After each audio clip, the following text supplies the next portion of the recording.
Waalaikumsalam. Waalaikumsalam warahmatullahi wabarakatuh. Ya, selamat berjumpa lagi dalam perkuliahan metabolisme. Pada kesempatan kali ini, saya akan membahas mengenai metabolisme nukleotida. Ya, eh, nukleotida ini adalah salah satu komponen penyusun asam nukleat ya atau DNA yang terdapat di dalam kromosom, di mana nukleotida ini juga tidak hanya berperan sebagai penyusun gen yang yang terdapat di dalam kromosom, tetapi juga ada komponen-komponen lainnya yang berperan juga dalam metabolisme energi ya. Contohnya ATP, GTP itu adalah salah satu bentuk senyawa berenergi tinggi yang merupakan kelompok nukleotida.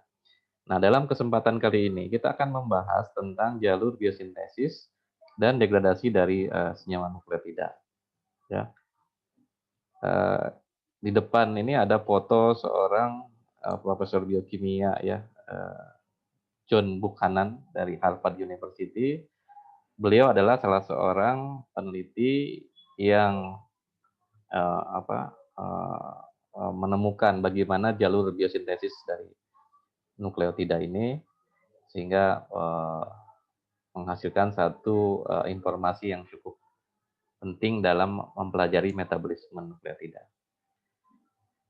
Kemudian nanti kita juga akan membahas tentang bagaimana nukleotida ini didegradasi, ya. Salah satu produk hasil degradasi daripada nukleotida itu adalah santin dan hiposantin yang nanti bisa terurai membentuk asam urat. Ya. Nah, kelebihan daripada asam urat itu menjadi masalah ya bagi sebagian orang, ya, terutama di usia-usia di atas 40 tahun, itu mulai gejala-gejala yang timbul akibat adanya penyakit disfungsi dari metabolisme nukleotida ini adalah munculnya penyakit asam urat. Ya. Asam urat adalah salah satu produk hasil degradasi daripada nukleotida purin yang ketika jumlahnya berlebih dan tidak bisa diekspresikan melalui urin, itu akan menyebabkan penyakit.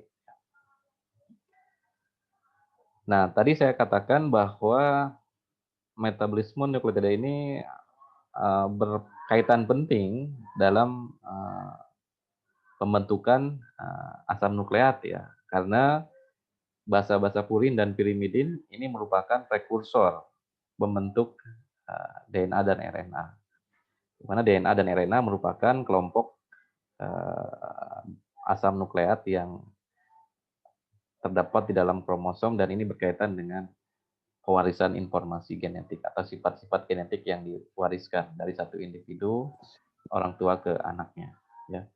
Namun di sini nukleotida juga ternyata berperan penting.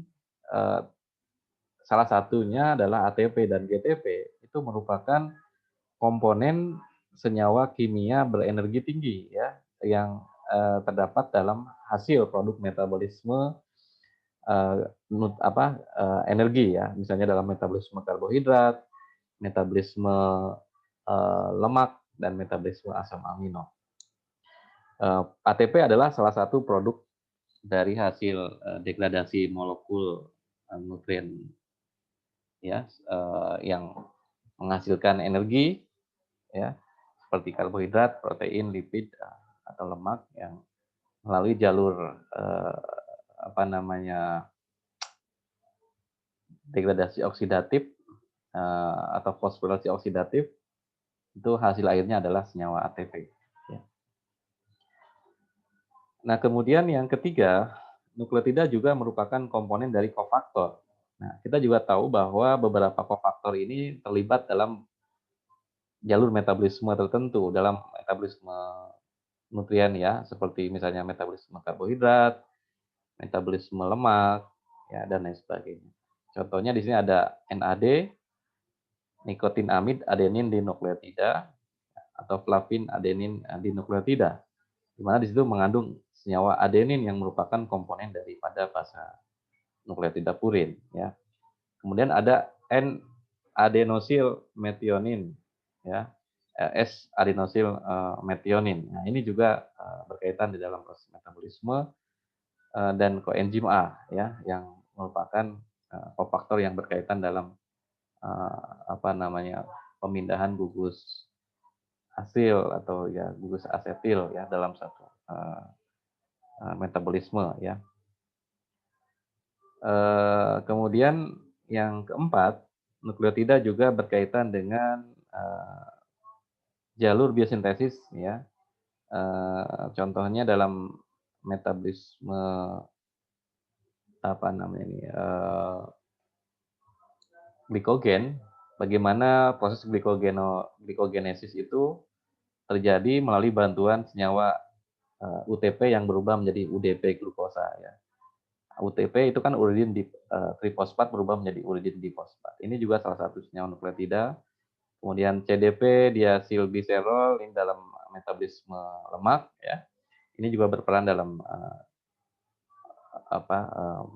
biosintesis lemak ya. Sitidin difosfat.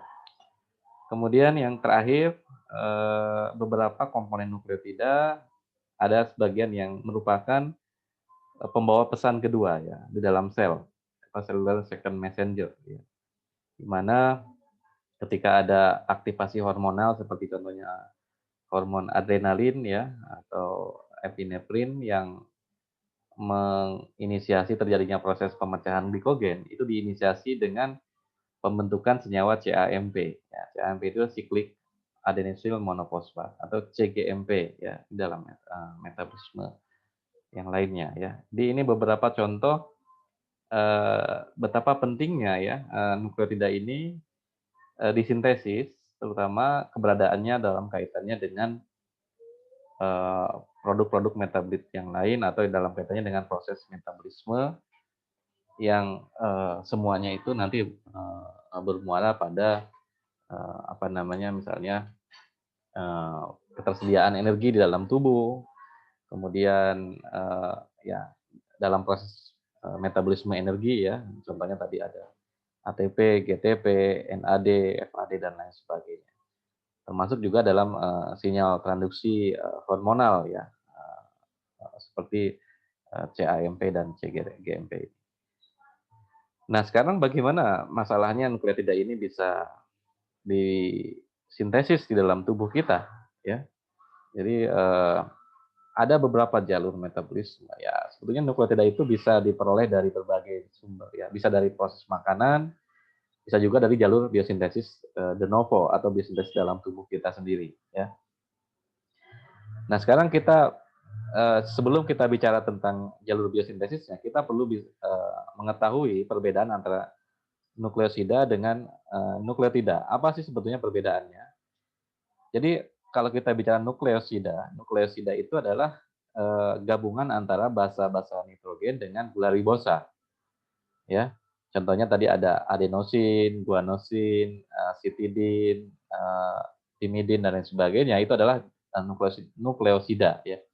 Tetapi ketika dia berikatan dengan gugus fosfat menjadi nukleotida. Ya, artinya di situ ada basa nitrogen, gula ribosa, dan gugus fosfat. Contohnya ada ATP, GTP, ADP, GDP, CTP, dan lain sebagainya, itu termasuk nukleotida.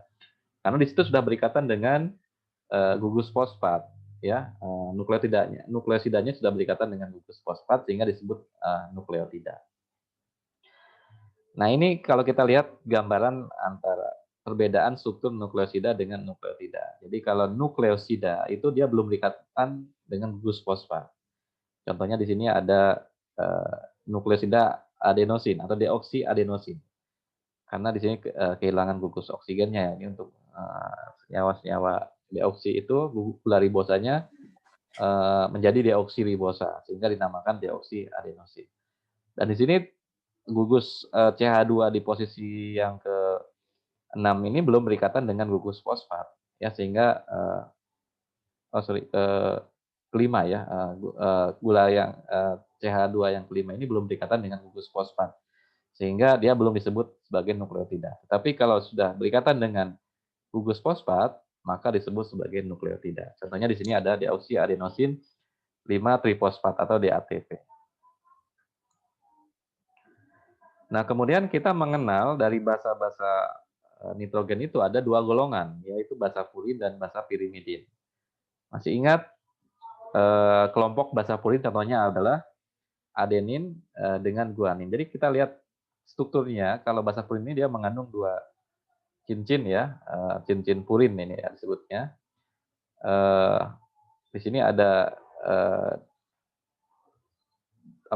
dua cincin ya yang saling berikatan membentuk ya sama seperti cincin imidazol ini ya, cincin purin.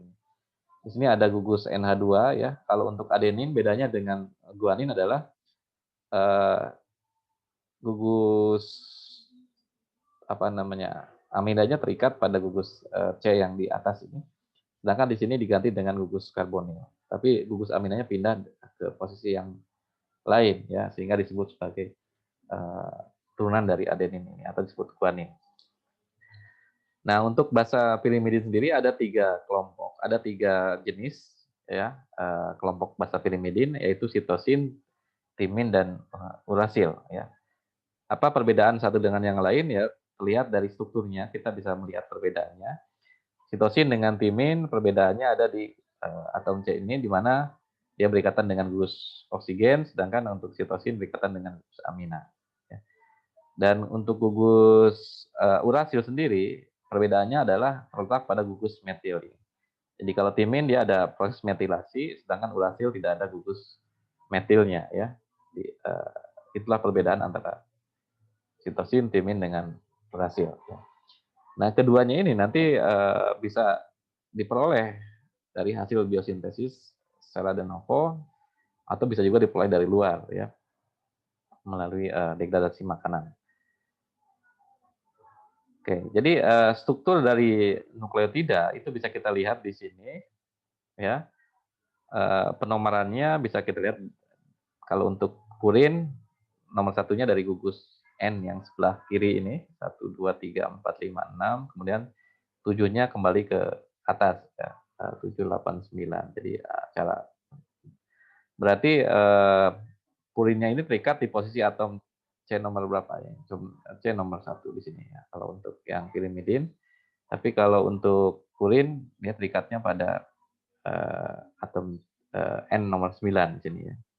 Itu bedanya ya antara nukleotida purin dengan pirimidin. Sedangkan di sini gulanya kalau untuk DNA itu kan deoksiribosa, tapi kalau untuk RNA adalah ribosa ya. Jadi di gugus OH nomor 2-nya ini yang membedakan. Kalau dia kehilangan oksigen maka disebut deoksiribosa ya. Inilah struktur umum dari nukleotida yang mengandung basa purin maupun pirimidin. Dan di sini ada gugus fosfat yang terikat pada atom C nomor 5 ya. Kenapa di sini disebut ada tanda 5 aksen, 1 aksen, 2 aksen, 3 aksen, 4. Ini untuk membedakan dengan penomoran pada gugus pirimidinnya atau gugus purinnya atau pada basa purinnya ya atau basa pirimidin. Penomoran yang awal itu dilakukan pada basa ini, sedangkan penomoran kedua dilakukan pada ribosanya, maka dikasih tanda aksen. Dan di sini deoksiribosa 5 fosfat misalnya, berarti dia berikatan pada gugus fosfatnya pada posisi atom C nomor 5. Dan ada tanda aksen berarti dia terdapat pada gula ribosanya. Oke, kemudian kalau kita bicara tentang struktur DNA, ya, kita mengenal istilah double helix, ya kan, di mana satu untai DNA ini akan berikatan dengan untai yang lain, berpasangan, ya, membentuk ikatan helix ganda, ya, dan basa-basa purin dan pirimidinnya itu nanti akan satu sama lain akan berikatan, membentuk ikatan hidrogen. Kita masih mengenal dalam struktur DNA ya adenin ketemu dengan timin misalnya, guanin ketemu dengan sitosin. Ini bisa membentuk 3 ikatan hidrogen atau 2 ikatan hidrogen tergantung dari pasangan basa masing-masing. Kalau adenin dengan timin itu akan membentuk sepasang ikatan hidrogen ya, atau dua ikatan hidrogen. Sedangkan kalau sitosin ketemu dengan guanin itu akan membentuk 3 ikatan hidrogen. Ya, itulah berbeda. Jadi struktur nukleotida itu sebenarnya relatif sederhana ya. Tapi ketika dia bergabung satu sama lain membentuk DNA, ya maka itu strukturnya menjadi lebih kompleks ya. Nah di sini kita bisa lihat ya perbedaan tadi nukleosida itu belum mengandung gugus fosfat, kemudian ada nukleotida monofosfat kalau dia berikatan dengan satu gugus fosfat, nukleotida difosfat berikatan dengan dua gugus fosfat, kalau berikatan dengan 3 gugus fosfat maka disebut nukleosida trifosfat ya. Nah, contohnya di sini adalah ATP, ADP dan AMP ya, tergantung dari jumlah gugus fosfatnya. Maka disebut adenosin monofosfat, adenosin difosfat, adenosin trifosfat. Tadi gula purin dan pirimidinnya sudah dijelaskan ya, ada sitosin, urasil, timin, kalau purin ada adenin dengan dal. Oke, ini sekilas mengenai struktur dari nukleotida ya. Sebenarnya ini sudah dibahas ya sebelumnya kan di dalam perkuliahan biokimia ya. Kita bicara tentang nukleotida. Metabolisme nukleotida itu penting karena dia merupakan penyusun utama ya, building block dari asam nukleat, baik DNA maupun RNA. Sel dapat memperoleh nukleotida ini dengan dua cara, ya. Bisa dari sintesis de novo, bisa juga dari salvage pathway atau lintas penyelamatan ya. Kemudian purin itu dibuat secara terpisah dari pirimidin, ya. Dan DNTP itu dibuat dari ribonukleotida difosfat awalnya. Ya. Nanti kita bisa bicara tentang bagaimana proses pembentukan purin, bagaimana proses pembentukan pirimidin, bagaimana pembentukan DNP, bagaimana pembentukan NTP, DNTP dan lain sebagainya. Dan kemudian terakhir timidin itu dibuat dari urin nukleotida. Jadi timidin adalah merupakan turunan dari senyawa uridin.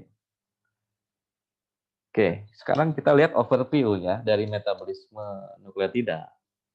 Jadi ini ringkasan daripada hasil metabolisme nukleotida, di mana di sini akan terbagi menjadi dua ya. Ada jalur pembentukan purin, ada jalur pembentukan pirimidin ya. Jadi kalau untuk jalur pembentukan purin biasanya ada dihasilkan daripada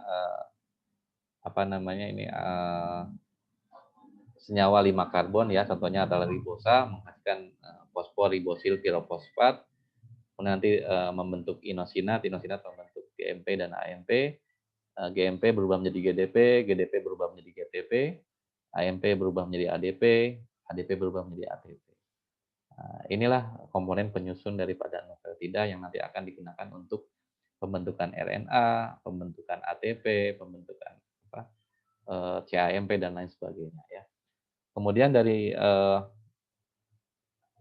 jalur pirimidin ya, bagaimana pembentukan UMP uridin monofosfat ya, sampai terbentuknya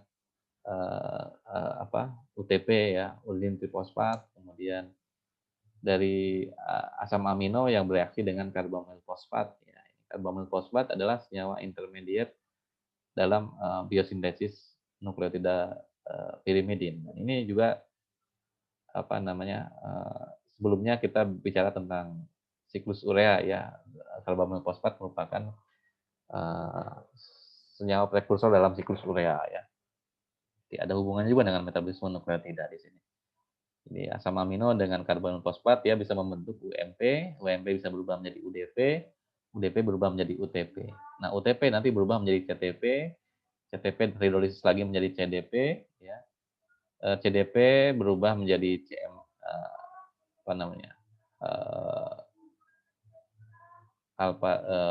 deoksi CTP, deoksi CTP berubah menjadi deoksi CDP ya, CDP berubah menjadi deoksi CMP, CMP berubah menjadi UMP, nanti dia bisa membentuk TMP di sini, deoksi TMP. Karena timin itu kan dia terdapatnya hanya pada DNA, sedangkan urasil itu terdapat di dalam RNA. Ya. Jadi semua ini adalah tahapan penting dalam metabolisme asam nukleat dan beberapa derivat dari nukleotida tadi ya.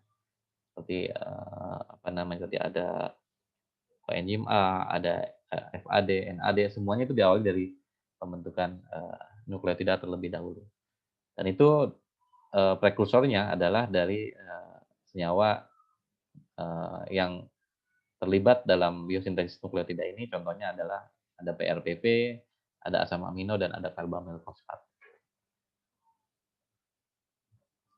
Nah, di sini kita bisa lihat ya, untuk menyederhanakan proses biosintesis nukleotida ini, ya, sebetulnya nukleotida ini terbuat dari molekul-molekul yang sangat sederhana ya, yaitu asam amino, kemudian ada formil metionin untuk pendonor karbon ya, kemudian CO2 ya,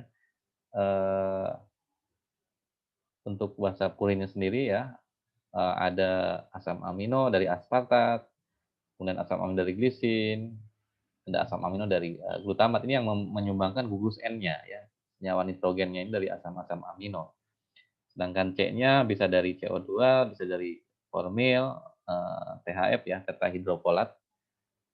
Itu adalah koenzim yang berperan dalam pemindahan gugus karbon. Kemudian untuk pirimidin sendiri, di sini ada beberapa prekursor yang terlibat, yaitu karbonat, glutamin ya sebagai penyumbang gugus N, dan senyawa aspartat yang membentuk cincin pirimidinnya. Nah, bagaimana senyawa-senyawa ini satu sama lain saling berhubungan atau saling berperan dalam pembentukan basa purin maupun pirimidin? Nanti kita akan jelaskan pada langkah-langkah biosintesis berikutnya ya. Nah, di sini kita bisa lihat ya, untuk yang tadi purin, ini purin kan strukturnya seperti ini ya. Kerangka utamanya dia ada cincin purin ini ya. Bagaimana pembentukannya? Kita bisa lihat di sini. Jadi tahapan pertama adalah sebagai apa namanya prekursor untuk template pembentukan basa purin dan pirimidin. Itu adalah adanya senyawa ribosa yang dalam hal ini adalah membentuk PRPP atau fosforibosil pirofosfat. Di ribosa yang sudah berikatan dengan gugus fosfat, dia akan menghasilkan fosforibosil pirofosfat ya. Ini strukturnya kita bisa lihat di sini ya. Mungkin kita kasih tanda biar kelihatan. Ya, oke. Di sini ada fosforibosil pirofosfat. Sorry.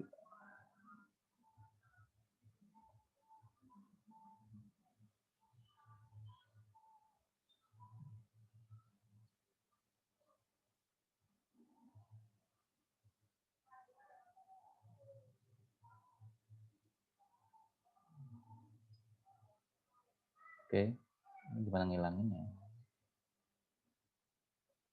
Caranya di sini ya. Ini adalah fosforibosil pirofosfat.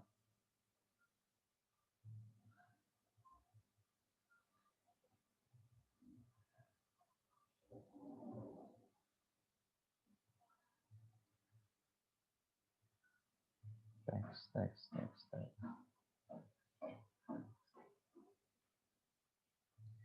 So,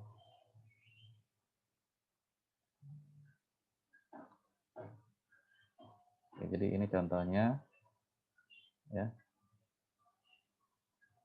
Ini adalah senyawa fosforibosil pirofosfat yang merupakan prekursor dari pembentukan basa purin ya.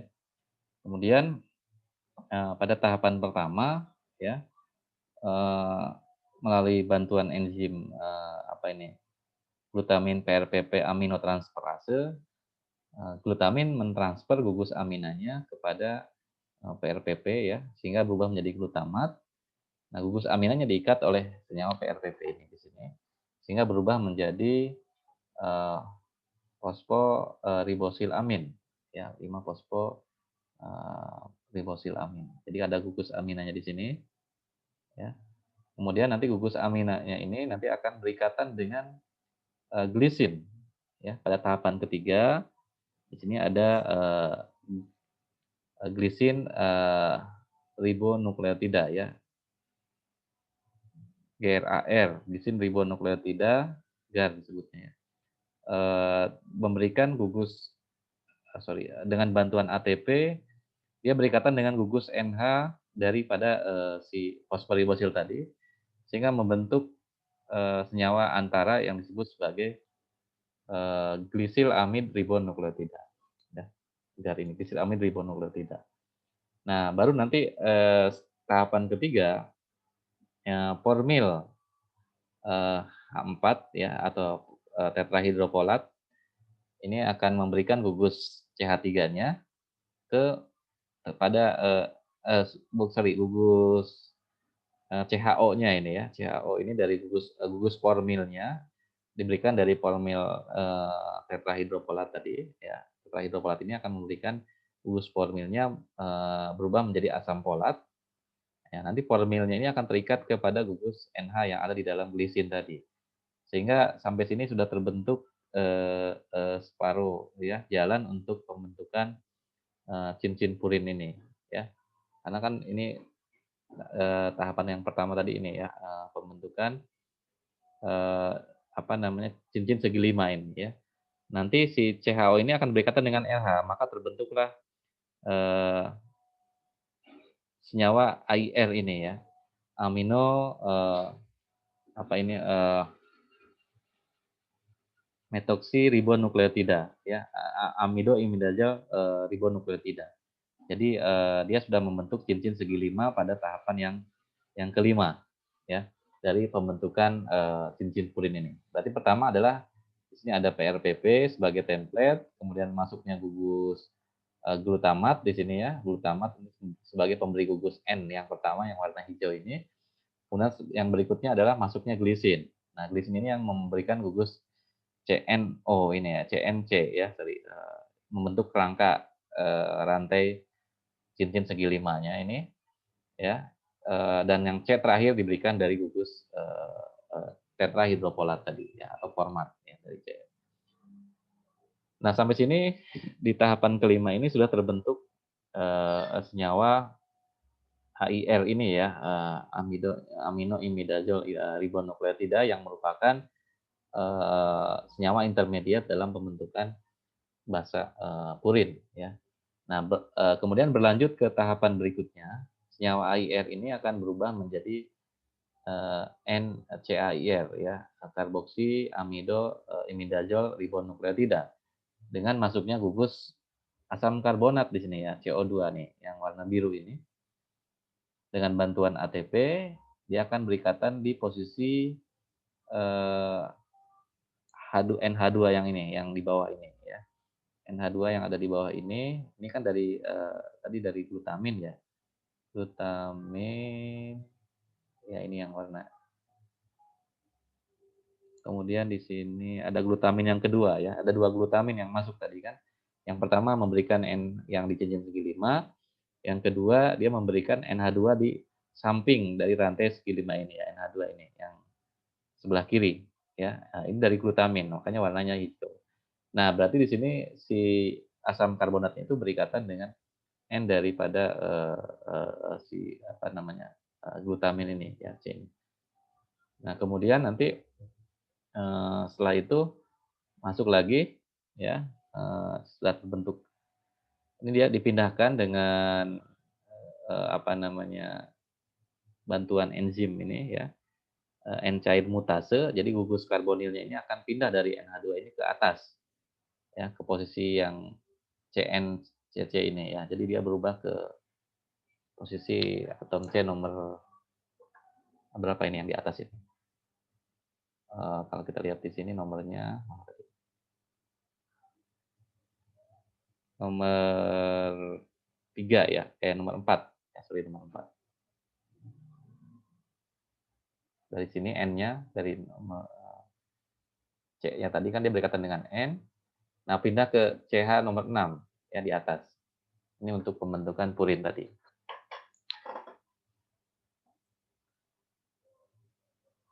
CH yang nomor 6 ini dari CO2 ya tadi. Oke.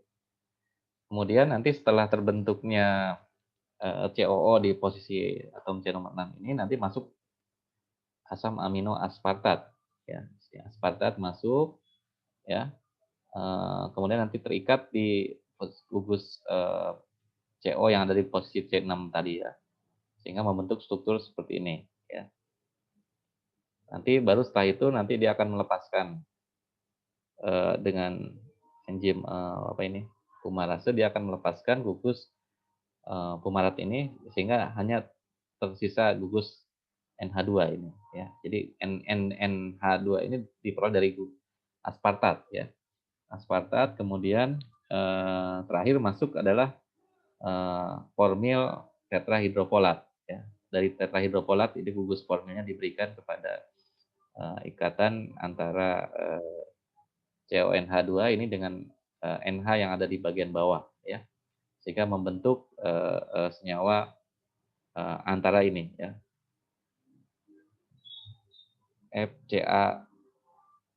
FCATCAIF ya.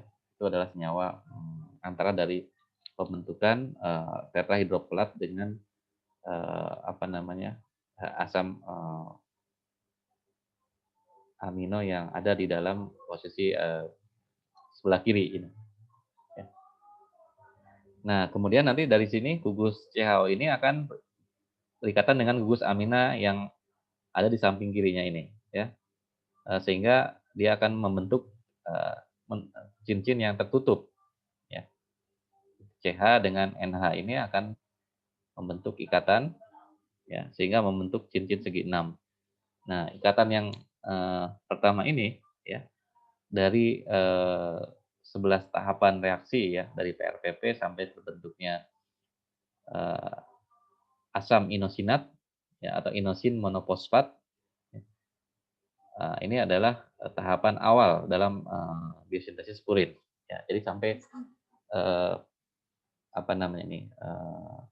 checkpointnya itu di asam inosinat ya. Jadi titik penghubung biosintesis purin yang satu dengan yang lain ya, dia membentuk senyawa intermediate asam inosinat ini.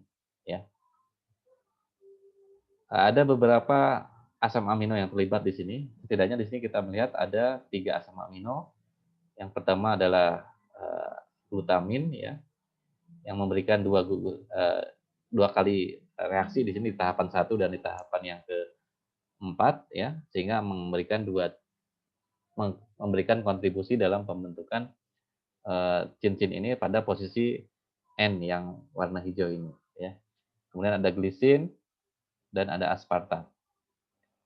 Selain itu ada format dari tetrahidrofolat tadi ya, formil tetrahidrofolat sama CO2 ini dari C-nya dari asam karbonat ya, HCO3-. Jadi itulah komponen prekursor ya pembentukan cincin dari purin ya. Kita bisa lihat di tahapan 1 sampai tahapan ke-11 di mana sampai terbentuknya cincin purin yang membentuk senyawa inosin monofosfat itu dibutuhkan beberapa senyawa ini ya. Glutamin, glisin, aspartat, format dan asam karbonat. Oke, jadi tahapan yang pertama, sebentar ini saya hilangkan dulu ya. Oke. Jadi dalam tahapan biosintesis purin yang pertama ini tadi ya, PRPP itu membentuk fosfoliposilamin ya dengan masuknya glutamin dengan bantuan glutamin PRPP aminotransferase. Ini reaksinya. Ya, ini tahap reaksi pertama tadi ya. Jadi ada ini fosforibosil pirofosfat ya, PRPP berikatan dengan glutamin sehingga berubah menjadi fosforibosilamin dengan masuknya gugus amina dari glutamin yang berubah menjadi glutamat. Ini reaksinya apa? Reaksi transaminasi ya. Cuman tapi dia bukan antar asam amino ya, aminotransferase ya ininya, enzimnya, yang memindahkan gugus amina dari glutamin ke PRPP. Kemudian berikutnya di tahapan yang kedua, fosforibosilamin ini akan berikatan dengan glisin tadi, membentuk GAR ya, glisin amid ribonukleotida dengan bantuan ATP. Tahapan yang ketiga tadi glisin amid ribonukleotida reaksi dengan tetrahidrofolat yang memberikan gugus formilnya sehingga berubah menjadi asam folat di posisi atom C yang sebelah kanan ini ya. Formil glisinamid ribonukleotida. Jadi pembentukan FGAR dari GAR ini diinisiasi dengan penambahan gugus CHO ini atau gugus formil dari tetrahidrofolat. Ini dibantu dengan enzim GAR transformilase. Jadi reaksinya memang berikatan dengan gugus formil tadi ya, sehingga disebut transformilase, sehingga berubah menjadi formil glisinamid ribonukleotida. Tahapan yang keempat adalah pembentukan formil glisinamid ribonukleotida atau FGAM. Formil glisinamidin ribonukleotida dari FGAR tadi ya, formil glisinamid ribonukleotida dengan bantuan glutamin dia berubah menjadi formil glisinamidin ya, karena di sini ada gugus NH ini yang tadinya karbonil berubah menjadi CN ya, dengan bantuan glutamin ya, tahapan yang kedua. Kemudian di tahapan yang kelima ya, formil glisinamidin ribonukleotida ini akan bereaksi lagi dengan TP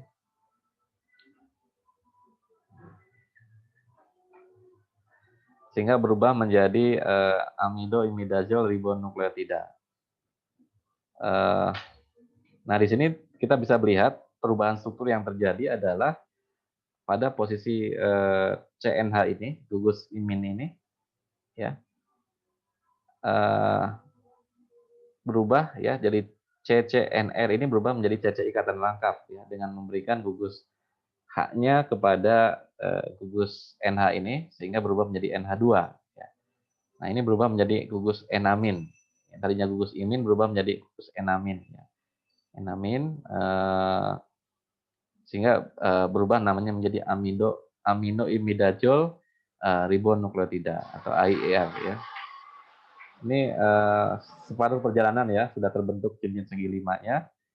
Kemudian nanti di tahapan yang keenam masuknya asam karbonat di sini ya, dengan bantuan ATP berubah menjadi karboksi amidoimidazol ribonukleotida NCAIR ya. Jadi ada gugus karbonil di sini COO dari berikatan dengan gugus NH2 yang ada di sebelah kiri dengan bantuan ATP ya. Nah, nanti di sini di tahapan yang ketujuh karbon ini akan dipindahkan ke gugus CH yang ada di atas ya. Perpindahan CAIR ini karboksi aminoimidazol ribonukleotida dari gugus COONH ini berubah menjadi CH CH-nya ini berubah menjadi CCO ya, dengan memindahkan gugus karboksil yang ada di gugus NH bawah ini dengan bantuan enzim cair mutase ya. Sehingga terbentuklah senyawa 5 amido 4 karboksi aminoimidazol ribonukleotida. Atau apa ini nama singkatannya? ACAIR ya. Nah, kemudian setelah terbentuk ACAIR ini ya, amido karboksi aminoimidazol ribonukleotida, barulah masuk tahapan berikutnya adalah asam aspartat ya. Dengan bantuan ATP sehingga berubah menjadi SAICAR ya, atau suksinilo 5 amino imidazol karboksilamid ribonukleotida. Ini sudah berapa ATP yang terlibat dalam reaksi ini ya. Kemudian tahapan yang ke-9 ya, SAICAR ini akan berubah menjadi AICAR ya, AICAR dengan bantuan enzim liase ya, akan memotong ikatan gugus NH dengan CH ini membentuk asam fumarat ya. Jadi asam fumaratnya keluar ya, terbentuklah ikatan CONH2 ini. Nanti yang terakhir ya, baru AICAR ini akan bereaksi lagi dengan asam format ya, formil tetrahidrofolat di sini, sehingga gugus NH-nya yang di bawah ini akan berikatan lagi dengan gugus formilnya, dan nanti akan terbentuk senyawa FAICAR ya, formil amino imidazol karboksin amid ribonukleotida. Terakhir ya, tahapan ke-11 FAICAR ini baru nanti akan membentuk asam inosinat ya, atau inosinat monofosfat dengan menutup cincin segi 6 ini dengan bantuan siklohidrase ya. Siklohidrase ini akan menghidrasi gugus NH ini dan gugus COH ini sehingga melepaskan gugus H2O dan berubah menjadi ikatan CHNH. Ya, maka disebut siklohidrase karena dia melepaskan molekul air dan membentuk cincin siklik ya. IMP sintase atau siklohidrase. Hasil akhir daripada, bukan hasil akhirnya, senyawa intermediate daripada pembentukan purin ini adalah senyawa IMP atau inosin monofosfat. Itulah 11 tahapan reaksi yang terjadi di dalam biosintesis nukleotida purin tadi ya, dari fase 1 sampai ke 11 tadi ya. Nah ini. Sini ada berapa molekul ATP yang dibutuhkan untuk satu tahapan reaksi sampai terbentuknya asam inosinat. 1, 2, 3, 4, 5. Jadi dibutuhkan 5 ATP untuk membentuk satu molekul inosinat ya, dalam kaitannya dengan pembentukan cincin purin ini. Jadi banyak energi yang dibutuhkan ya dalam proses biosintesis ini. Makanya ATP itu penting ya dalam pembentukan DNA tadi ya misalnya. Kemudian di sini ada titik percabangan ya. Ada titik percabangan dari IMP tadi untuk membentuk AMP dan GMP. Jadi di sini enzimnya sudah mengalami perbedaan.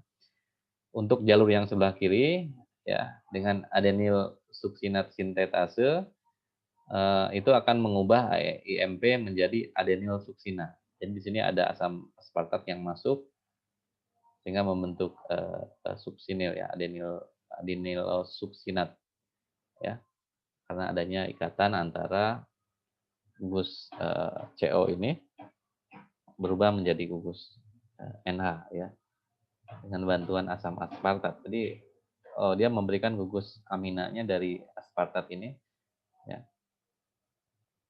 sehingga berikatan dengan senyawa IMP tadi ya, gugus karbonilnya berubah menjadi gugus NH. Nanti terjadi proses pelepasan gugus CONH ini ya, di lisis dengan bantuan adenyl suksinat liase.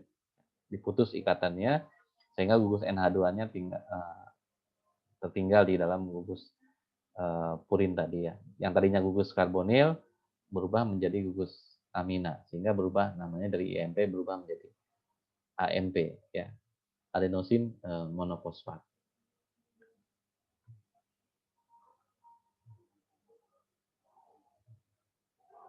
Nah, inilah pengubahan IMP menjadi AMP ya.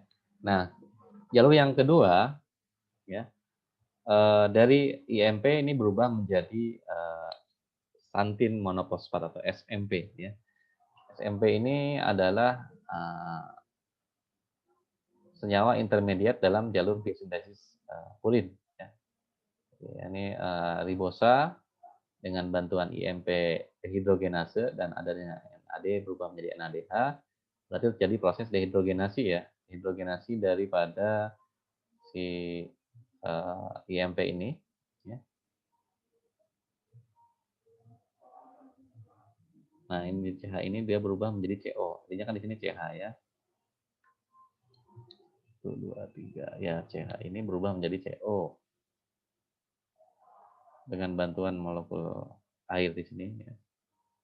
Gugus H-nya keluar, diganti dengan gugus oksigen, ya, sehingga berubah menjadi santosin monofosfat atau SMP.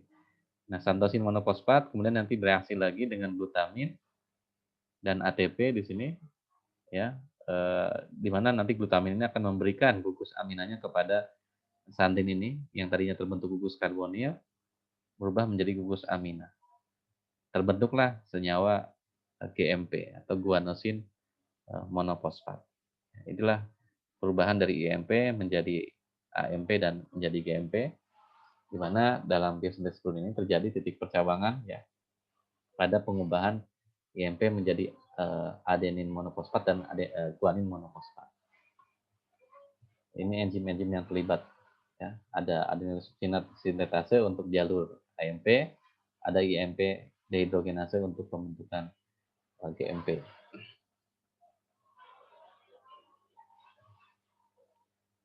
Oke, jadi setelah terbentuknya AMP dan GMP, maka ini jalur biosintesis purin ini berarti sudah selesai ya, karena sudah terbentuk cincin purin secara utuh, dan di situ sudah ada dua jenis basa purin yaitu adenin dan guanin ya, sebagai komponen penyusun basa purin. Itu adenin dan guanin monofosfat. Nah, sekarang bagaimana biosintesis purin ini diatur? Ya, ada proses pengaturan di tahapan yang mana? Yang tahapan yang pembentukan PRPP yang pertama ya. PRPP kan dibuat dari ribosa 5-fosfat. Ya. PRPP ini kan sebagai template untuk pembentukan cincin purin tadi ya, di tahapan pertama pada saat biosintesis IMP tadi. Nah, ini dihambat aktivitasnya oleh molekul ADP ya, yang terhidrolisis dari ATP. Jadi kalau misalnya di sini ada senyawa ADP, maka pembentukan ya kalau jumlah ADP-nya lebih banyak, berarti kan ATP-nya lebih sedikit. Kalau ATP lebih sedikit, maka proses pembentukan ini akan ditekan. Kenapa? Karena untuk membentuk cincin purin dan adenin dan guanin ini dibutuhkan energi dalam jumlah yang banyak. Ya, tadi kan satu tahapan aja kita lihat di situ ada berapa ATP yang dibutuhkan untuk satu kali reaksi pembentukan AMP sama GMP ya. Tadi di tahapan pembentukan IMP kan dibutuhkan 5 ATP ya. Tambah lagi di sini dibutuhkan GTP ya. Berarti kurang lebih sekitar 6 ATP. Ini juga sama. Di sini dibutuhkan NAD sama ATP. Jadi dibutuhkan banyak sekali ATP untuk satu kali pembentukan basa purin adenin monofosfat maupun guanin monofosfat. Sehingga di sini ketika kebutuhan ATP itu meningkat, ya, maka ATP akan dihidrolisis menjadi ADP. Ya. Hasilnya adalah kalau ADP itu jumlahnya banyak, maka dia akan menginhibisi proses pembentukan dirinya sendiri ini ya daripada ini yang disebut sebagai feedback inhibition ya. Tapi untuk yang feedback inhibition ini adalah ketika sudah terbentuk AMP ya. Di sini AMP ya itu membentuk feedback inhibition ya. Nah, AMP, GMP dan IMP ini disebut sebagai inhibitor umpan balik. Ya, dia menghambat pembentukan dirinya sendiri dari PRPP menjadi fosforibosylamin tadi dihambat oleh AMP, GMP dan IMP. Ya. Enzim yang dihambatnya adalah glutamin, PRPP, aminotransferase. Ya. Ya. Jadi pengaturan pertama adalah pengaturan transfer gugus amina ke PRPP ya dari glutamin PRPP ini. dengan enzim glutamin PRPP aminotransferase. Jadi perubahan PRPP menjadi fosforibosylamin dihambat oleh 3 inhibitor, yaitu AMP, GMP, dan IMP. Ya, ini disebut sebagai feedback inhibition atau inhibisi umpan balik. Kenapa disebut inhibisi umpan balik? Karena produk menginhibisi pembentukan dirinya sendiri, atau disebut feedback inhibition. Yang kedua adalah pengaturan daripada inhibisi IMP dehidrogenase. Ya. IMP dehidrogenase ini dalam pembentukan SMP ya, ini yang dari IMP berubah menjadi SMP oleh GMP. Ya. Ini juga sama ya, feedback inhibition karena dia menghambat pembentukan dirinya sendiri. Ya. Nah, ini kapan terjadinya ya? Ketika jumlah nukleotida dalam tubuh ini sudah mencukupi, maka dia dengan sendirinya akan melakukan inhibisi. Ya. Dan yang terakhir, yang ketiga ada pengaturan inhibisi sintesis PRPP oleh ADP. Yang tadi ya. Ini regulasinya adalah regulasi allosterik. Sehingga pada saat jumlah ADP berlebih, maka ribosa 5-fosfat ini tidak akan dirubah menjadi PRPP. Nah, AMP juga sama, dia menginhibisi pembentukan dirinya sendiri melalui enzim adenyl suksinat sintetase. Jadi AMP ini akan berikatan dengan enzim ini, sehingga dia tidak bisa membentuk adenyl suksinat. Ya, ini regulasinya adalah allosterik ya, sama seperti yang ini.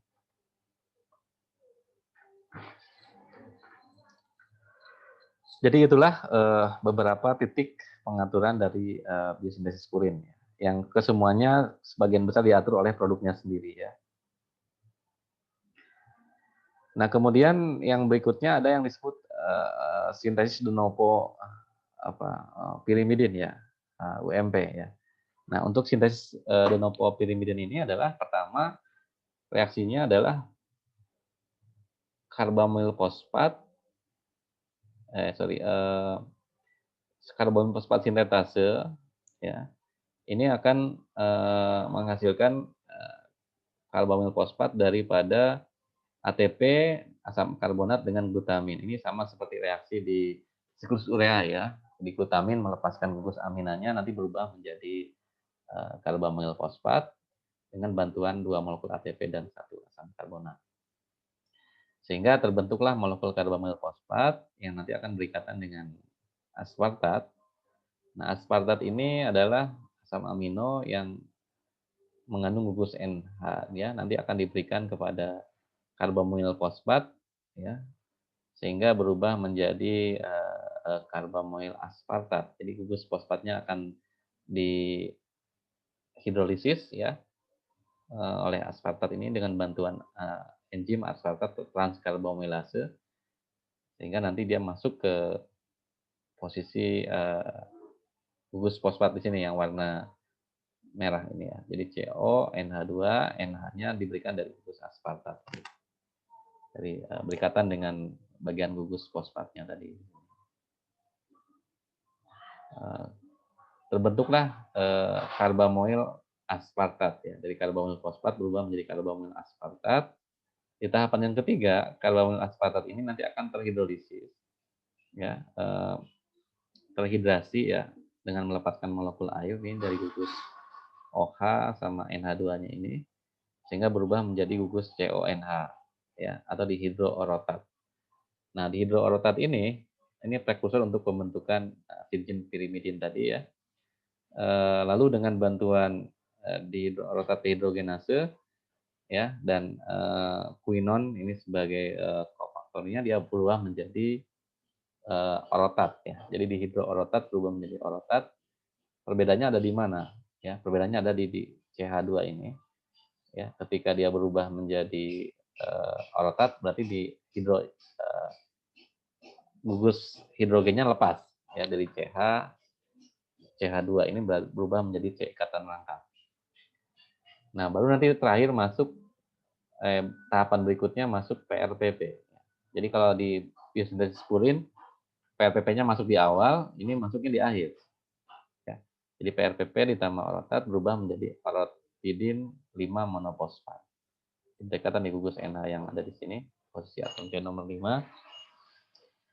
Nah, kemudian orotidin 5 monofosfat itu akan bereaksi lagi ya dengan melepaskan gugus CO2 ya, berubah menjadi uridin monofosfat. Di mana yang berubahnya? Yang berubahnya adalah gugus CCO ini akan terurai menjadi CH. Ini yang disebut sebagai UMP ya, atau uridin monofosfat karena dia sudah berikatan dengan basa pirimidin yaitu membentuk uridin, dan di sini ada ribosa monofosfatnya sehingga berubah menjadi uridin monofosfat. Nah, ini sintesis de novo untuk pembentukan UMP. Jadi ada 6 tahapan reaksi yang melibatkan glutamin, kemudian asam karbonat, aspartat, dan PRPP. Ya. Di reaksinya tadi kita lihat di situ ya. Kemudian berikutnya dari UMP ini akan berubah menjadi UDP ya dengan bantuan ATP yang memberikan gugus fosfatnya ke UMP ya dengan enzim UMP kinase atau CMP kinase berubah menjadi UDP. Nanti UDP berubah menjadi UTP dengan bantuan ATP. Di sini ada beberapa molekul ATP yang dibutuhkan untuk terbentuknya senyawa UTP ya, uridin trifosfat. Nah, uridin trifosfat bisa berubah menjadi CTP dengan bantuan glutamin, dan ATP berubah menjadi glutamat, jadi gugus NH-nya diberikan kepada uridin trifosfat sehingga berubah menjadi NH2 yang tadinya gugus karbonil berubah menjadi gugus NH2. Ya, inilah perubahan dari UTP menjadi CTP. Dalam kaitannya dengan sintesis apa namanya tadi CTP, citidin trifosfat. Nah, kemudian ada beberapa titik pengontrolan dalam biosintesis pirimidin ini, ya. Yang pertama dari jalur biosintesis pirimidin di dalam E. coli ya. Pada saat pembentukan karbamil fosfat, karbamil aspartat maksud saya, ini ada proses aktivasi sama inhibisi.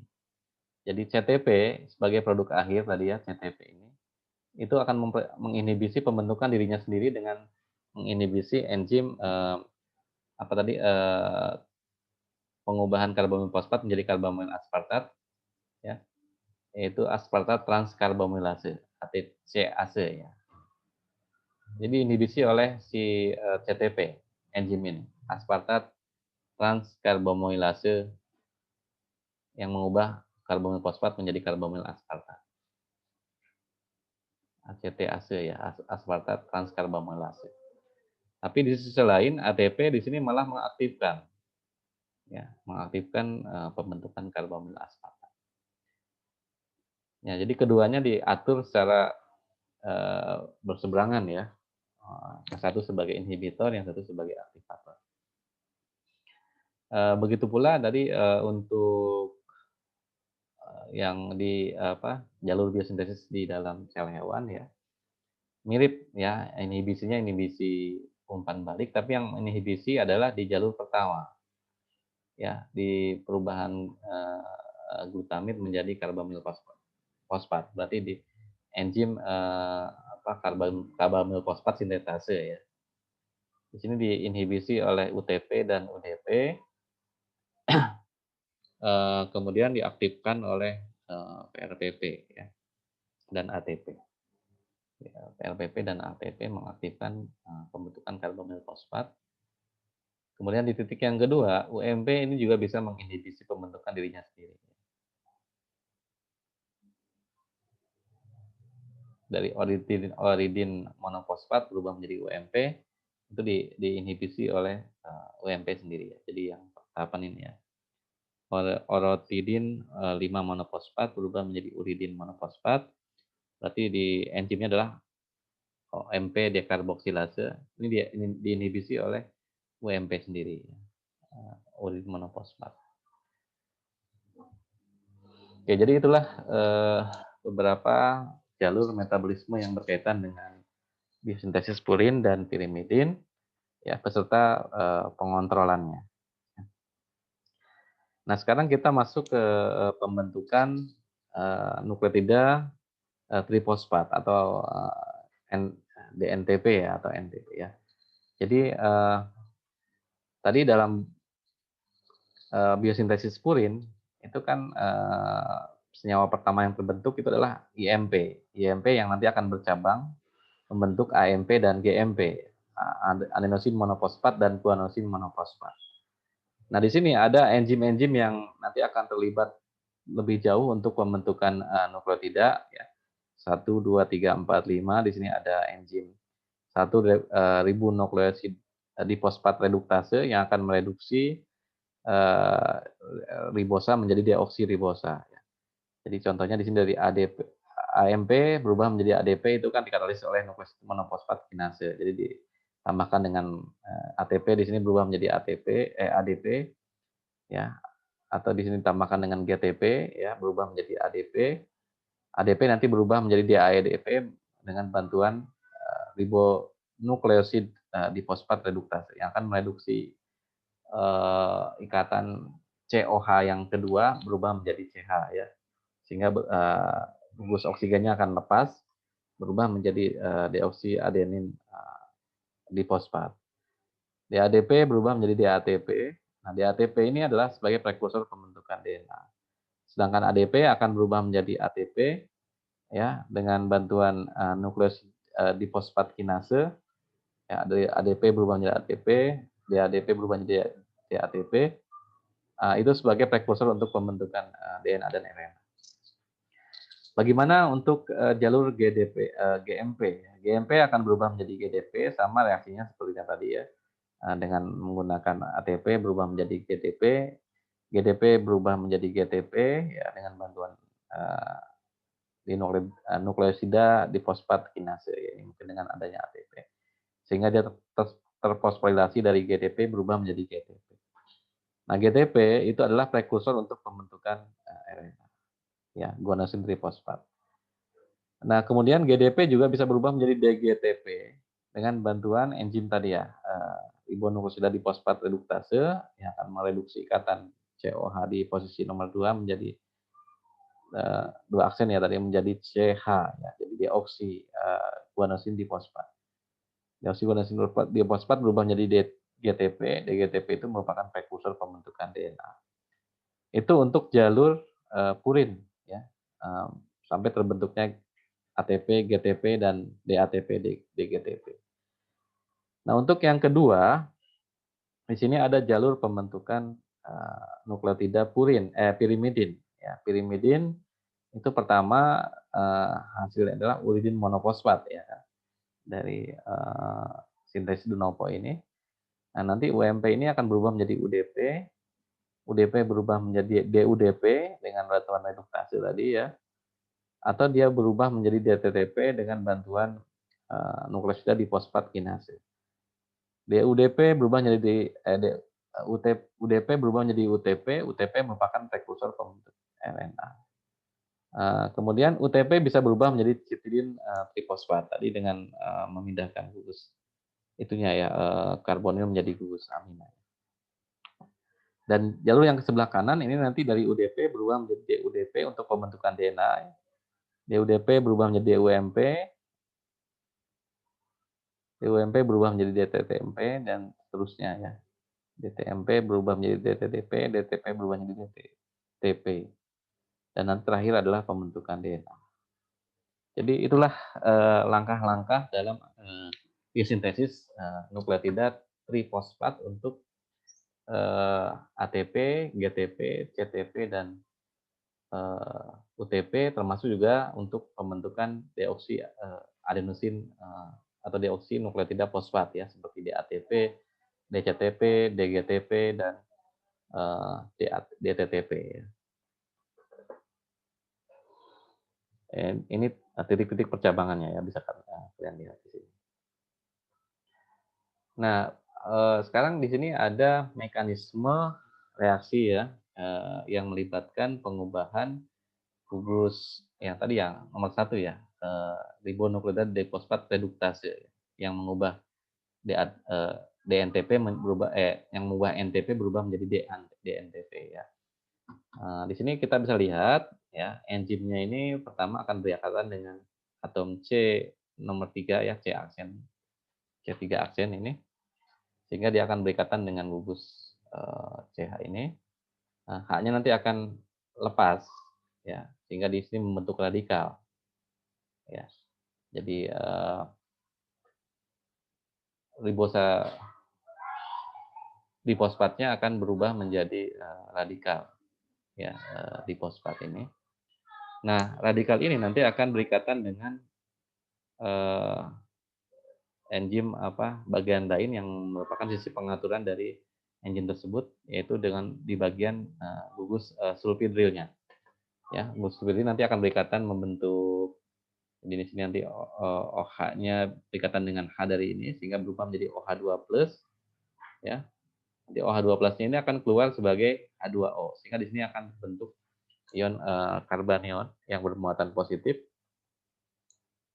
Karbonium yang bermuatan positif nanti diberikan lagi gugus hidrogennya dari gugus sulfidril ini ya, yang terdapat di dalam enzim sehingga berubah menjadi hidroksi nanti di sini ya. Atau bisa juga dia berubah menjadi radikal baru nanti ya, tergantung dari reaksinya ini ya.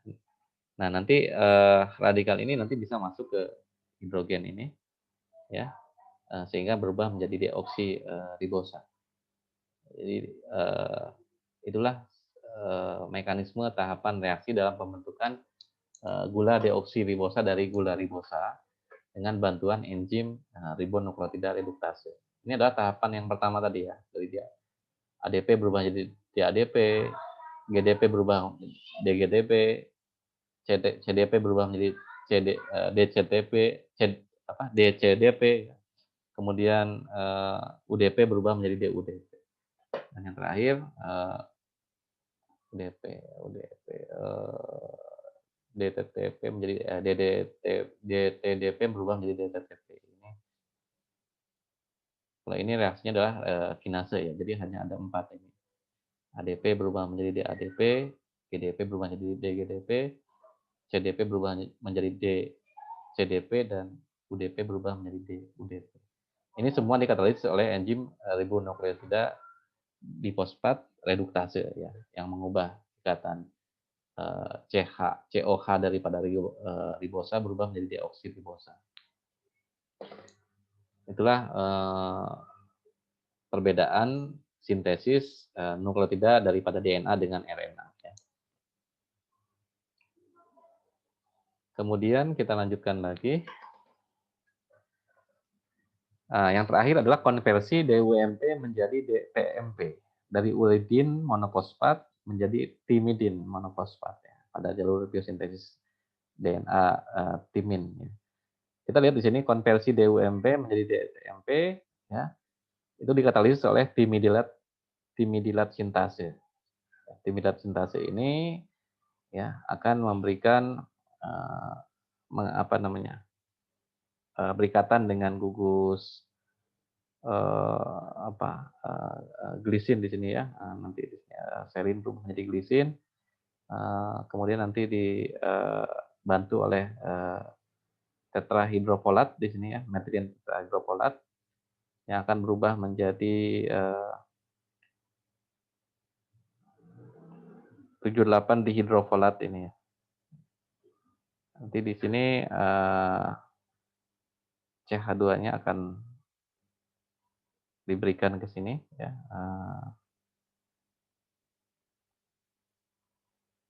Sehingga nanti gugus metilnya itu akan dipindahkan dari tetrahidrofolat diberikan kepada gugus DWMP sehingga berubah menjadi DTMP, di mana di sini sudah terikat gugus CH3 ya.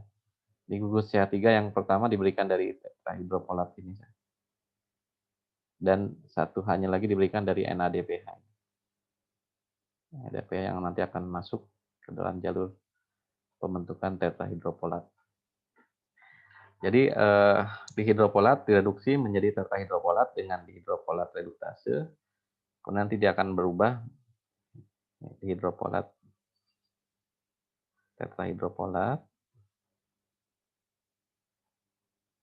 dihidrofolat berubah menjadi tetrahidrofolat dengan bantuan dihidrofolat reduktase. Ini dihidrofolat reduktase.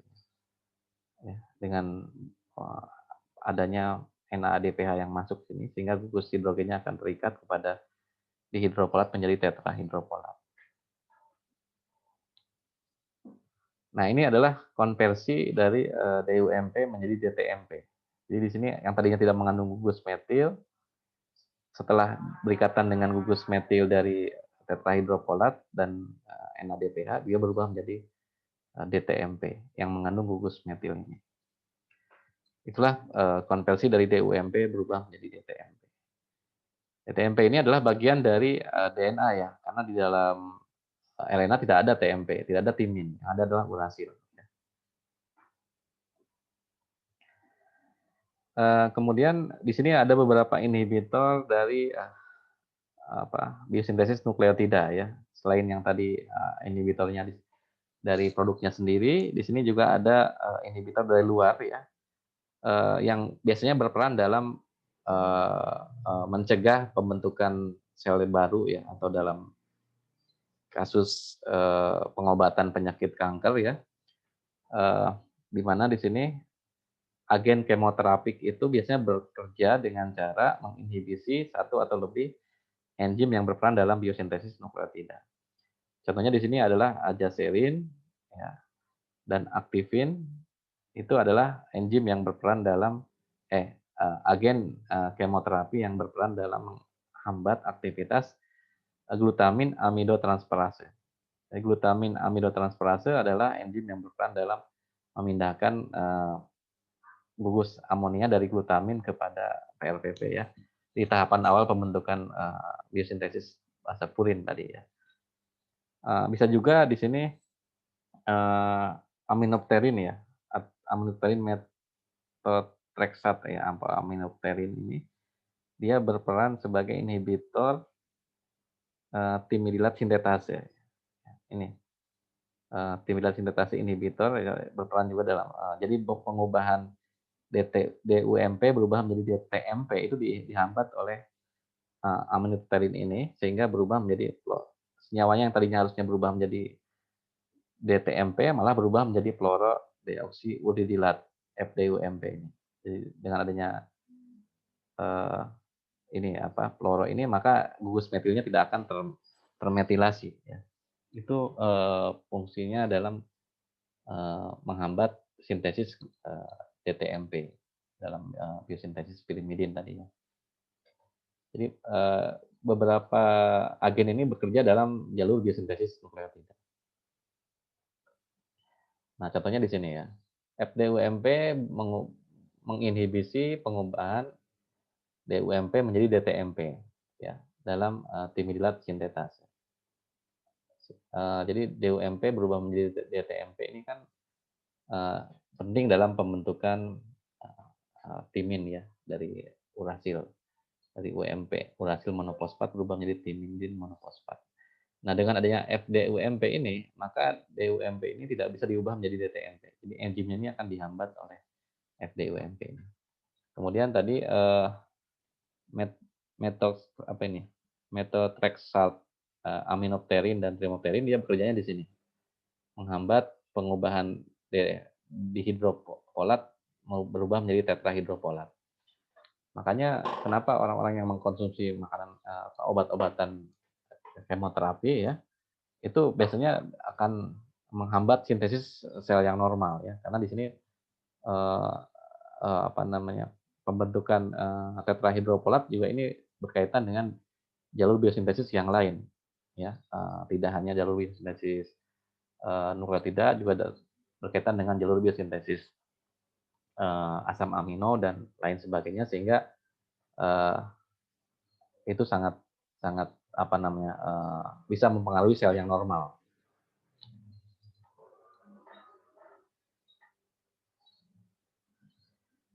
Nah, kemudian sekarang kita masuk ke tahapan yang kedua, yaitu mengenai jalur degradasi ya asam nukleat.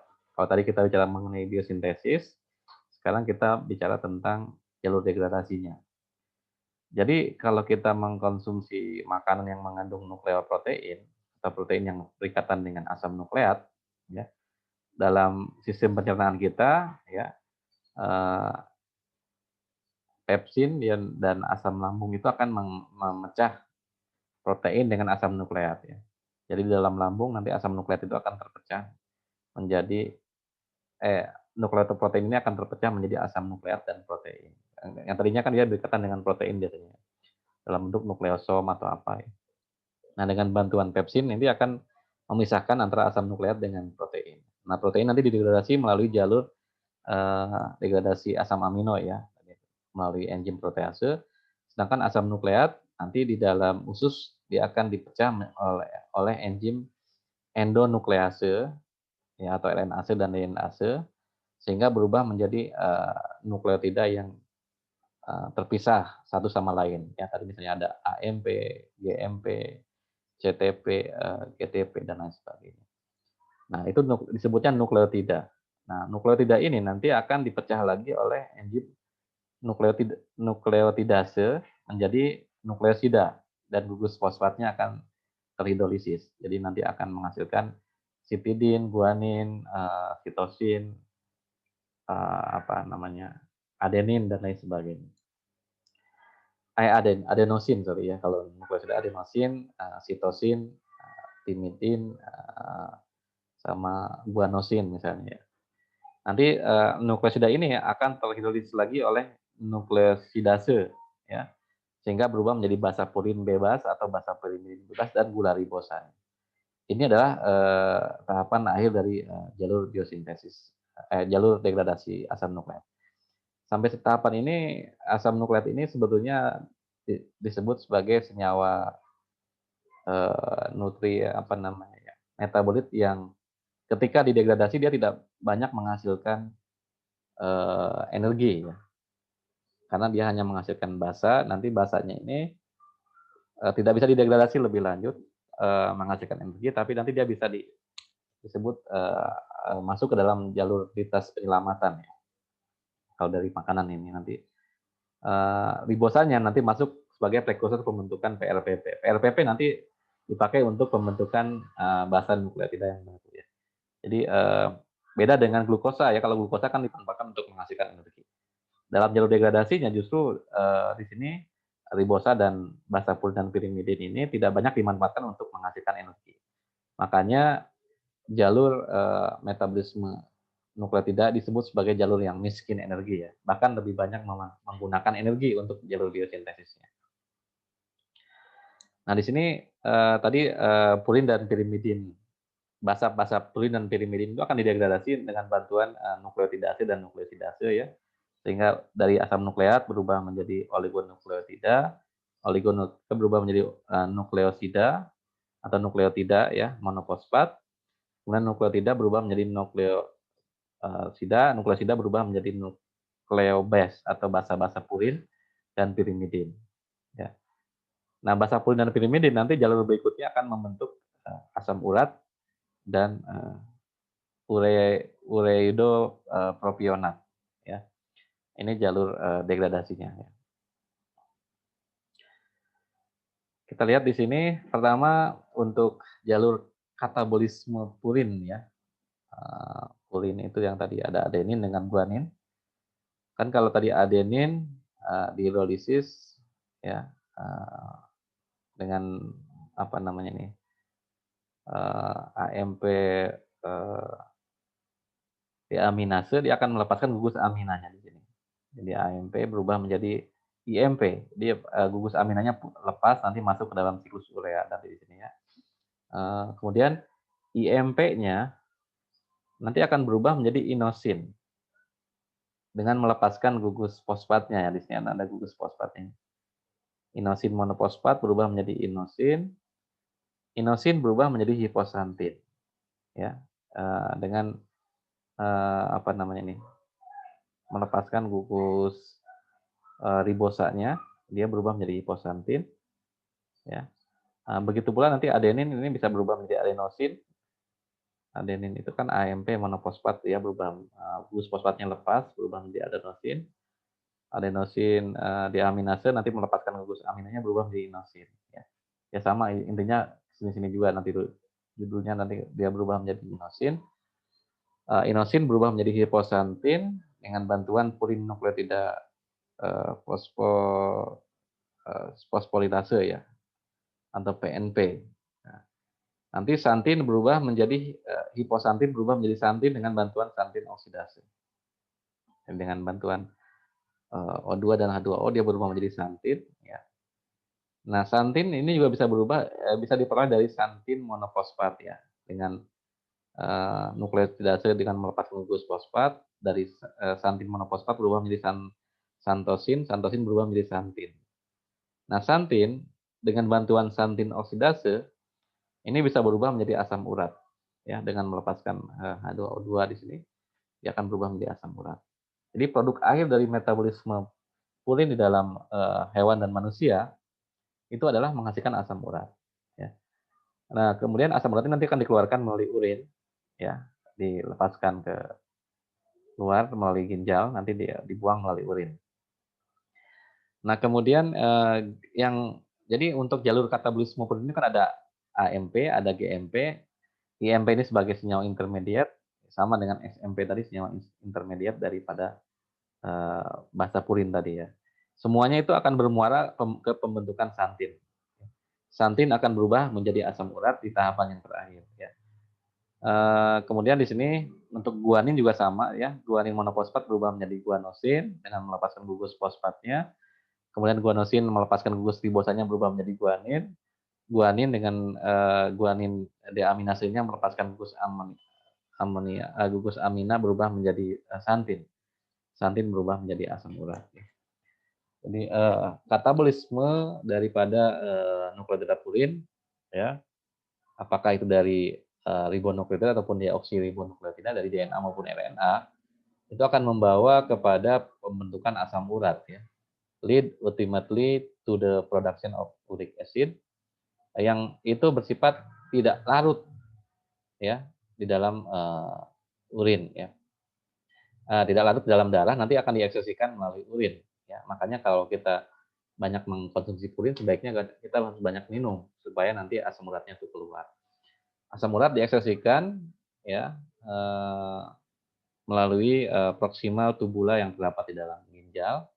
Peningkatan asam urat itu akan menyebabkan terjadinya presipitasi atau pengendapan kristal-kristal daripada garam monosodium urat ya, atau asam urat yang sudah berubah menjadi monosodium urat ya. Monosodium urat ini yang nanti akan menyebabkan terjadinya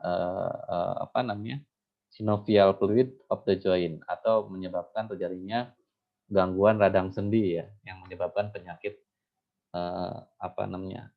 encok gitu ya. Kalau orang tua itu kan sakit di persendian.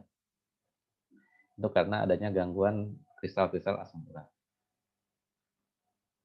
Nah, biasanya asam urat ini kalau berlebih dia akan dikeluarkan ya kan melalui urin tadi ya. Tapi pada beberapa kasus untuk orang-orang yang usia lanjut ya, produksi asam uratnya itu biasanya akan semakin meningkat ya, dan itu yang menyebabkan terbentuknya kristal-kristal asam urat tadi yang bisa menyebabkan terjadinya penyakit GOUT atau penyakit encok. Ada satu senyawa yang mirip ya dengan hiposantin yaitu allopurinol.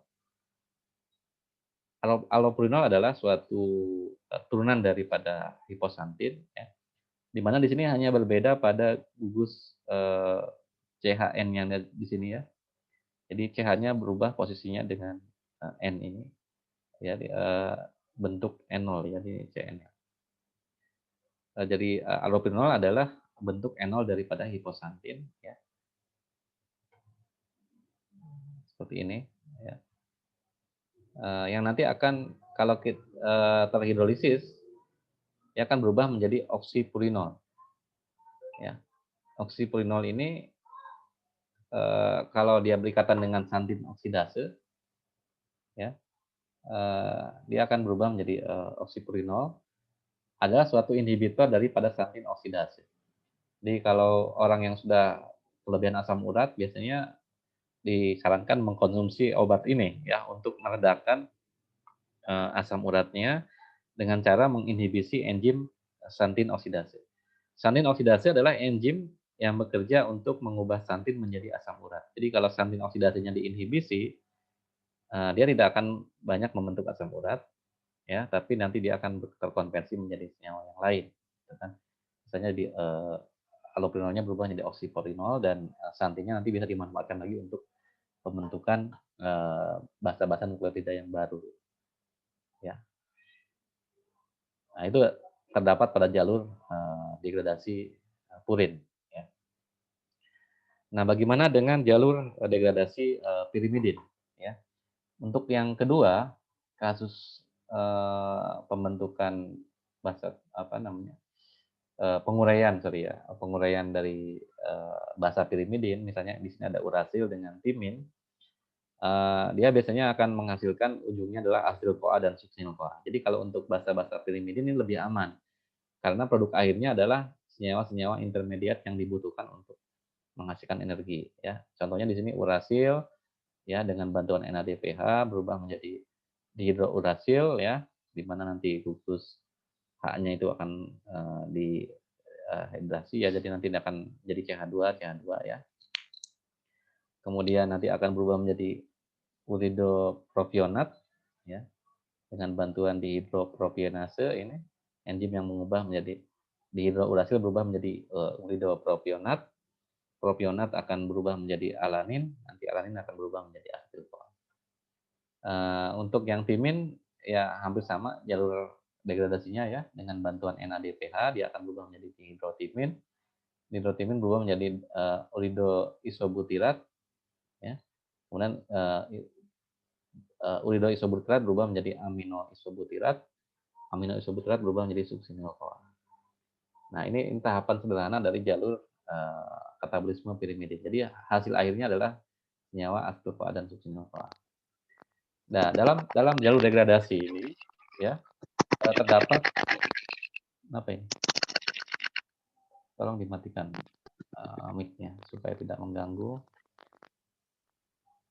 Ya, ada istilah dalam jalur degradasi nukleotida itu disebut sebagai salvage pathway atau lintas penyelamatan. Nah, lintas penyelamatan ini adalah lintas yang berkaitan dengan jalur biosintesis nukleotida baru yang dihasilkan dari makanan atau dari hasil pemecahan asam nukleat. Jadi kan nanti di sini kan tadi kalau asam purin ya, AMP berubah menjadi hiposantin, hiposantin berubah menjadi santin, GMP juga sama berubah menjadi guanin, berubah menjadi santin. Nah, santin ini bisa berubah lagi nanti menjadi SMP atau berubah menjadi IMP. Ini karena jalurnya adalah bolak-balik ya. Jadi di sini ada lintas penyelamatan dari jalur katabolisme purin. Jadi berarti salvage pathway adalah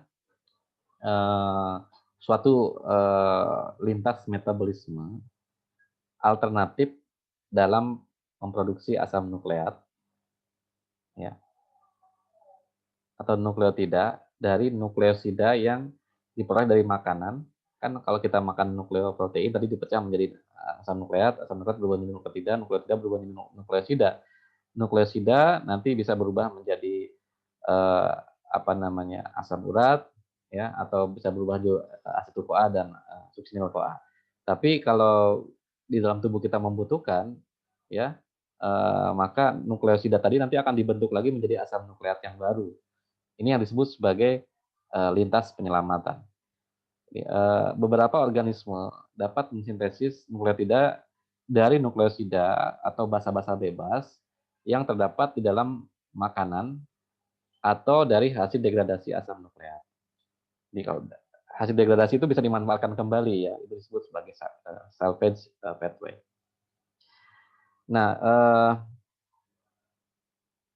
represent important target for the element treatment of neuroprosthesis. Ya, jadi jalur ini sebetulnya merupakan target yang penting untuk apa namanya, mengobati penyakit-penyakit yang disebabkan oleh infeksi mikroba atau parasit ya, dan untuk memanipulasi sistem biologis seperti dalam kasus mutagenesis ya. Tapi salvage pathway ini sendiri sebetulnya bagian dari proses apa namanya, lintas yang lebih murah, lintas metabolisme nukleotida yang lebih murah dibandingkan dari jalur biosintesis de novo. Tadi kan kalau kita lihat jalur biosintesis de novo itu tahapannya cukup panjang ya. Tapi kalau lintas salvage ini hanya menggunakan satu enzim saja. Misalnya tadi adenin ini ya, dengan bantuan adenin fosforibosil transferase ya, dengan bantuan PRPP dan adenin basa bebas ini ya, berubah menjadi adenin monofosfat. Jadi cukup reaksi dengan satu molekul lain yaitu PRPP dengan bantuan adenin fosforilotransferase, maka dia berubah menjadi AMP. AMP ini kan bisa dimanfaatkan untuk pembentukan ATP, misalnya untuk pembentukan asam nukleat yang baru dari AMP. Jadi adenin ini dari mana sumbernya? Bisa dari makanan, bisa juga dari hasil degradasi asam nukleat tadi. Dia bisa berubah lagi menjadi asam nukleat yang baru. Begitu pula untuk hasil degradasi basa purin tadi ada hiposantin sama guanin. Ya. Hiposantin dengan PRPP berubah menjadi IMP. GMP, guanin dengan PRPP berubah menjadi GMP. Jadi ini adalah jalur metabolisme asam nukleat dengan lintas penyelamatan yang diperoleh dari makanan atau dari hasil degradasi nukleotida tadi ya. Keberadaan enzim HGPRT ya, hidroksiguanin fosforibosil transferase ini, hipoksantin guanin fosforibosil transferase, ada sebagian orang yang tidak memiliki enzim ini, sehingga lintas penyelamatan ini tidak bisa dilakukan. Jadi kalau dia tidak bisa melakukan ini, maka dia akan menyebabkan penyakit. Ya, penyakitnya disebut Lesch-Nyhan syndrome. Tidak bisa mengkonversi hiposantin dan guanin menjadi IMP dan GMP. Nah, ini nanti akan menyebabkan hiposantin berlebih, dan ini juga nanti menyebabkan munculnya kasus asam urat ya. Ini sangat erat kaitannya dengan penyakit lintas metabolisme nukleotida. Nah, contohnya di sini ya. Jadi kalau ini adalah kelainan dalam metabolisme purin. Ya. Penyebab misalnya penyakitnya adalah GOUT. Ya. GOUT ini tadi bisa karena defeknya PRPP sintetase, pembentukan enzim fosforibosil pirofosfat yang misalnya mungkin terjadi gangguan sehingga pembentukan asam nukleatnya terganggu. Ya. Ini akan menjadi terjadinya increase enzyme activity dari PRPP ini sehingga terbentuk hiperurisemia. Jadi dalam urinnya itu akan banyak mengandung basa-basa purin ya karena peningkatan aktivitas enzim. Tadi kan ada jalur pengontrolan ya metabolisme purin itu tadi ya. Nah mungkin jalur pengontrolannya itu yang terganggu. Kemudian yang kedua bisa juga karena defisiensi HGPRT tadi ya, hiposantin guanin fosforibosil transferase yang tadi mengkonversi hiposantin dan guanin menjadi GMP dan IMP tadi ya. Kalau ini tidak bisa terbentuk, maka makanan yang banyak mengandung hiposantin dan guanin ini nanti akan bertumpuk, akan menghasilkan asam urat. Karena tidak adanya enzim ini. Ya. Itu ya biasanya semakin tua mungkin gangguannya pada enzim ini ya. HGPRT ini, defisiensi enzim ini, sehingga bisa menyebabkan hiperurikemia. Jadi dalam urinnya banyak mengandung basa-basa purin.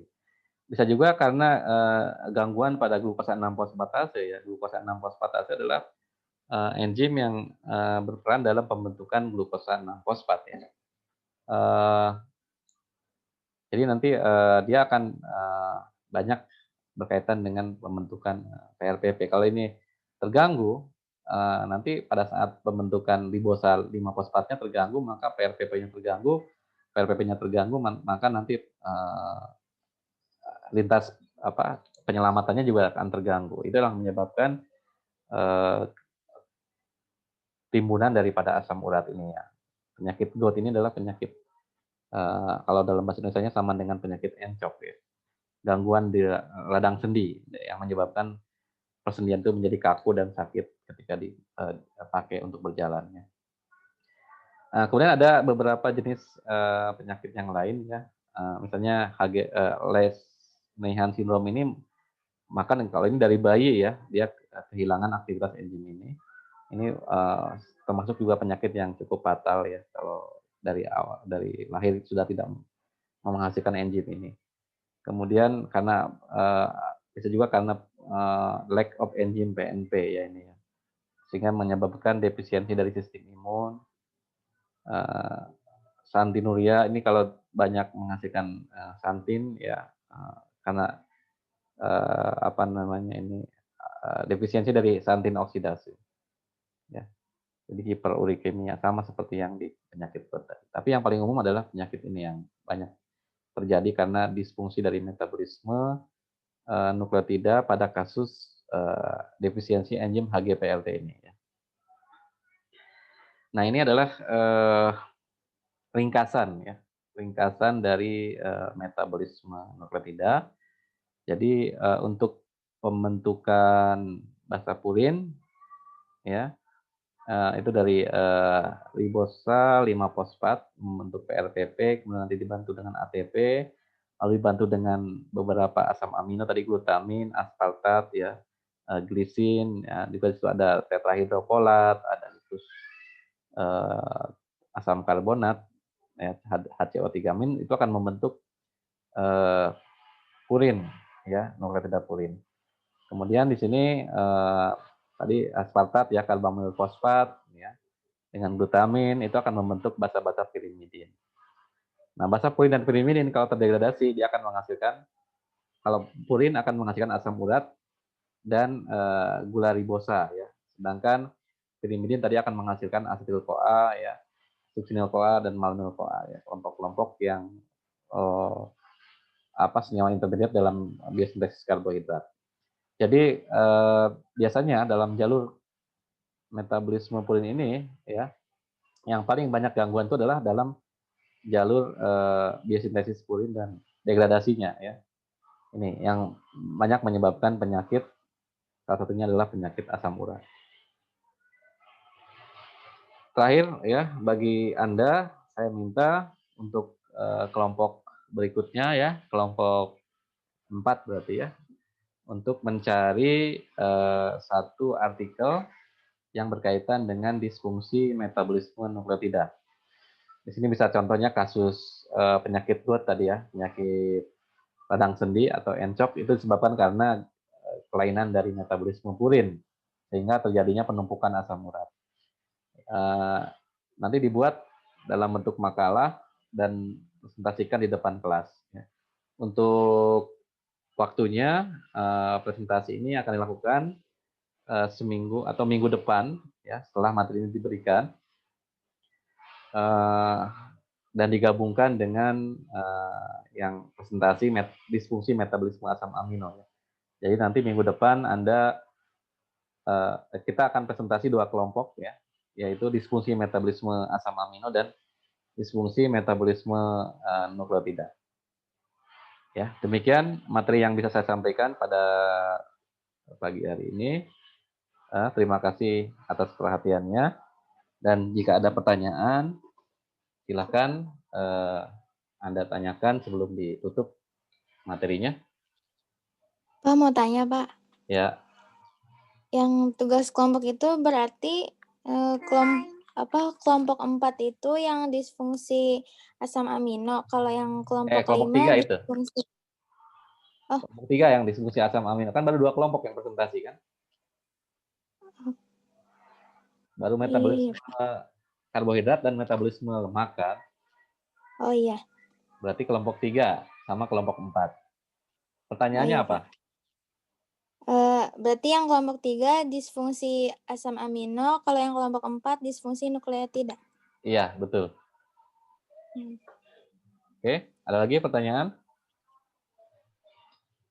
Untuk tugas individu hari ini, silakan Anda buat resume seperti biasa mengenai metabolisme nukleotida, Kemudian nanti diupload di kolom tugas yang ada di AIS. Paling lambat minggu depan, ya. 1 minggu dari sekarang. Baik, kalau tidak ada pertanyaan lagi, saya kira cukup untuk hari ini. Nanti Anda bisa bertanya lewat chat ya di WA Group kalau ada pertanyaan yang ingin disampaikan lagi. Terima kasih atas perhatiannya. Assalamualaikum warahmatullahi wabarakatuh. Waalaikumsalam warahmatullahi wabarakatuh. Terima kasih, Pak. Ya, Terima kasih, Pak. sama-sama.